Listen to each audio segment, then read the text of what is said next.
फरीदाबाद में Benazir income support programme की किस्त में गरीब मिस्किन औरतन जा नाला खारिज करण खिलाफ औरतन ॿारनि समेत एहतजाजी मुज़ाहिरो करे धरणो हयो।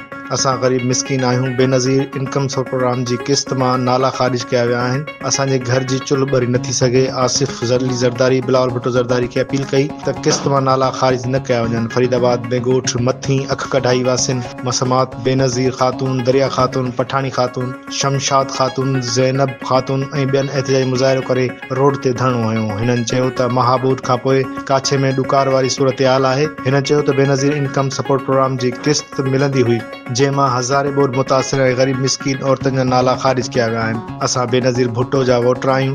असांखे फाका कशी वारी ज़िंदगी खां बचाए वञे। हिननि चयो त बेनज़ीर इनकम सपोर्ट प्रोग्राम जी किस्त मिलंदी हुई त असां गरीब मिस्किननि जे घर जी चुल्ह ॿरंदी हुई।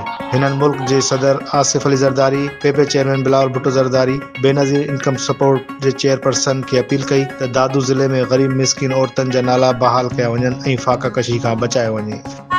बेनज़ीर जा पैसा मिलंदा हा असांखे ॾींदी।